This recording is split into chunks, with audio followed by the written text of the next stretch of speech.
வரக்கூடிய செப்டம்பர் மாதம் 22ஆம் தேதி STDU தொழிற்சங்கம் சார்பாக சோசியல் டெமோக்ராட்டிக் ட்ரேட் யூனியன் சார்பாக கோவை மண்டல மாநாடு நடத்த தீர்மானித்திருக்கின்றோம்.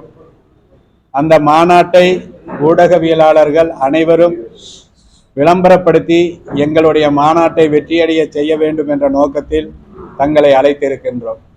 இந்த பத்திரிகையாளர்கள் சந்திப்பில் என்னுடன் மாநில தலைவர் ஜே முகமது ஆசாத், மாநில துணைத் தலைவர்கள் சாந்தி இப்ராஹிம், அப்துல் சிக்கந்தர், மாநில செயலாளர் ரஃபீக், மாநில பொருளாளர் ஹசன்பாபு, மாநில கமிட்டி உறுப்பினர்கள் ஐதர் அலி மற்றும் மாவட்ட தலைவர் செயலாளர் மற்றும் மாவட்ட கமிட்டிகள் சந்தித்திருக்கின்றோம்.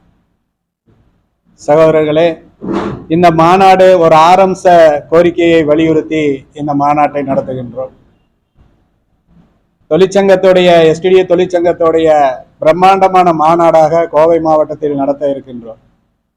இந்த ஆரம்ப கோரிக்கைகள் என்னவென்றால், கடந்த 2014 பாரதிய ஜனதா மோடி தலைமையிலான அரசு ஆட்சிக்கு வந்ததிலிருந்து தொழிலாளர் விரோத போக்கோட பல்வேறு சட்டங்களை திருத்தம் செய்து அது தொழிலாளர்களுக்கு எதிராக இன்று நடத்தி வந்து கொண்டிருக்கின்றது. குறிப்பாக 1923 2014 வரை போடப்பட்ட இந்த சட்டங்கள் 44 சட்டங்கள் என்று சொல்லுவார்கள். இந்த 44 சட்டங்களை 4 தொகுப்புகளாக சுருக்கி அது கார்ப்பரேட்டுகளை வாழ வைக்கக்கூடிய அளவிற்கு அந்த சட்டத்தில் திருத்தம் செய்திருக்கின்றார்கள். அதே போன்று மோட்டார் வாகன சட்டம் என்று சொல்லக்கூடிய மோட்டார் வாகன சட்டத்தை கடந்த 2020ஆம் ஆண்டு பாரதிய ஜனதா அரசு அதை பாராளுமன்றத்தில் தாக்கல் செய்து சட்டமாகவும் அமலாக்கியது.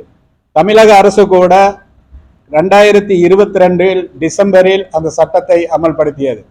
இந்த மோட்டார் வாகன சட்டம் என்பது 1988 போடப்பட்டது. அந்த மோட்டார் வாகன சட்டம் ஏற்படுத்தப்பட்டதுடைய நோக்கம் வாகன விபத்துகள் மற்றும் வாகன விதிமுறைகளை பின்பற்ற வேண்டும் என்பதற்காக, விதிமீறல்கள் இருக்கக்கூடாது என்பதற்காக அபராதங்களோடு அது போடப்பட்டது.